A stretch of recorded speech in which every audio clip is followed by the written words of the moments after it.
Morning. Making a loaf of bread using the Panasonic SD2500 Breadmaker. I'm certainly no chef, so this will show you just how easy it is to do. Right, I hope I get this right and don't make this sound too boring. Flour. I happen to use Canadian very strong white flour from Waitrose. Seems to be the best. The ingredients are a small loaf. A small ordinary basic white loaf. It's meant to be 3/4 of a teaspoon of yeast. I use 1 teaspoon. Seems to work all right. Let me just get you the thing and I'll show you what one I use. That one I'm actually using the Allinson yeast, dried yeast there, easy bake. I have used the Hovis bread yeast. They're both just as good. So 1 teaspoon of that as measured out using the measure. A teaspoon of sugar, that's ordinary white sugar, and a teaspoon of salt, ordinary table salt.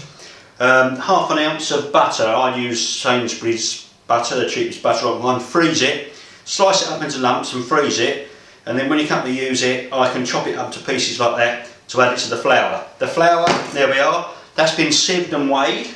Got a pair of scales and I sieve it just to get the air in it. The other ingredient you're going to need is water, and there's the measure, 280 ml of water. So here's the flour, and I put it in this to mix it all previously. I'm going to put in the, that's the sugar goes in, the salt goes in, the butter goes in.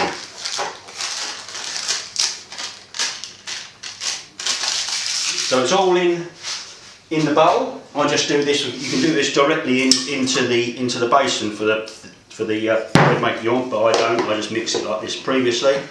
So it's all in there, with the exception of the yeast. You'll notice, and I just mix it up. So it's all mixed up. Gives it a pre-mix. Right. So there's the flour. I'm going to put that aside for a minute. There's the basin out of the bread maker. The paddle's in the bottom. I'll put the paddle in there, make sure the paddle's in. Get your yeast. Put the yeast in the bottom of the basin, on its own, like that. You can see it in the bottom there. I just put it in the bottom. I then add the flour.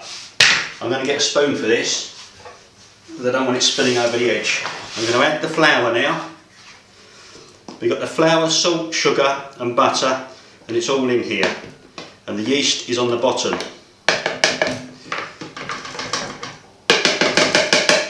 Piece of cake. Right, get rid of the bowl. Don't need the spoon anymore. Get rid of the spoon.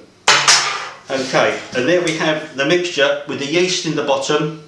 Yeast is in the bottom, and all the flour and every other ingredient is on top. Finished with all of them. I'm now going to get the water, and I simply pour the water on the top of the mixture. And there we have the basin ready. Okay, I've moved over to the actual bread making machine. I've got my mixture.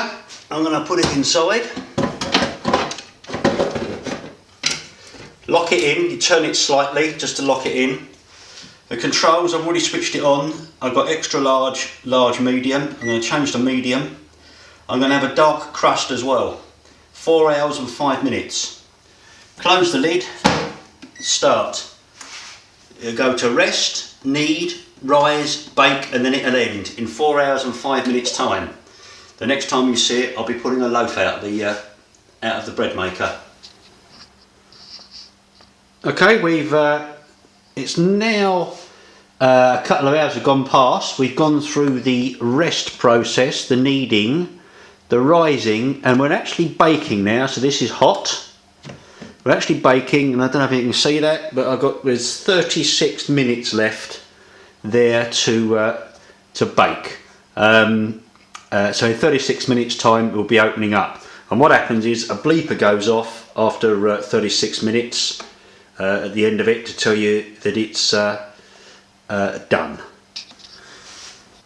Right, it's coming to the end of the cooking process. It's a minute left on there. Turn that light on. A minute left. You'll hear the buzzer go off. to tell you it's finished.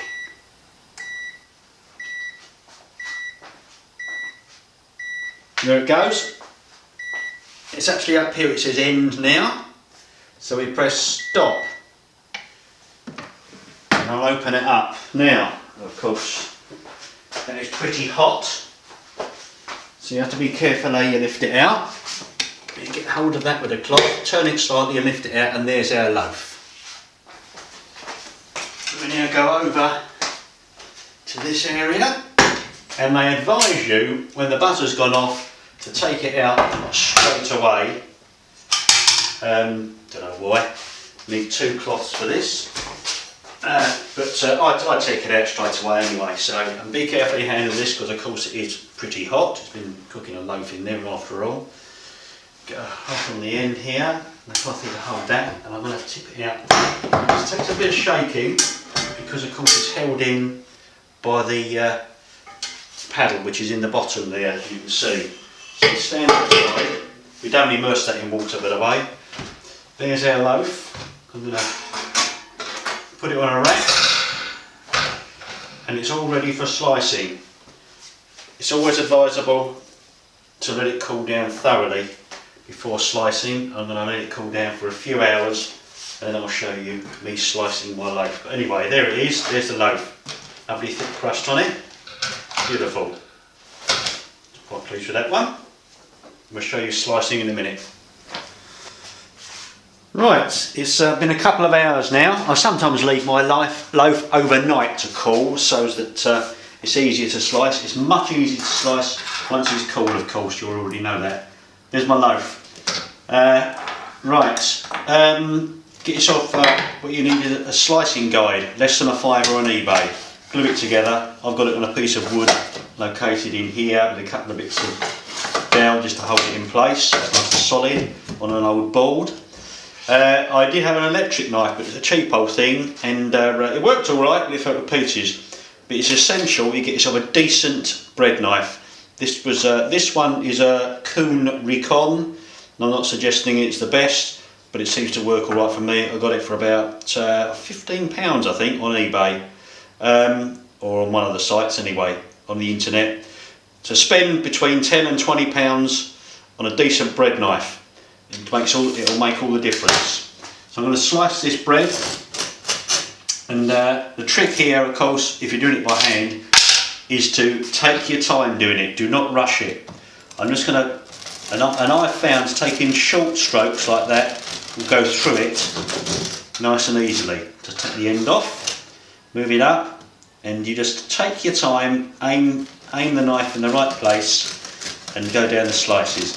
And even now, it's been a couple of hours, but it's cold in the middle. Yeah, it's cold. But of course it's so new that it can be tricky to slice sometimes. Just take your time slicing it, nice short strokes if you can, into the bottom.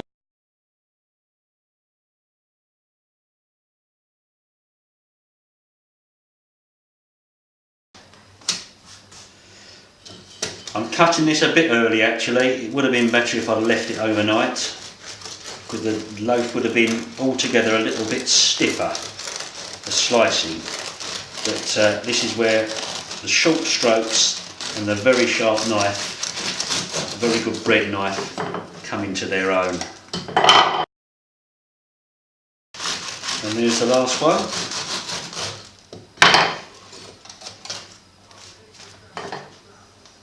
And there we have it. And I'll be very surprised if anybody's still watching this video at this stage. You'll either be bored to tears, or you'd be rushing out to buy yourself a Panasonic SD2500 Breadmaker. Thank you for watching. Hope it helps.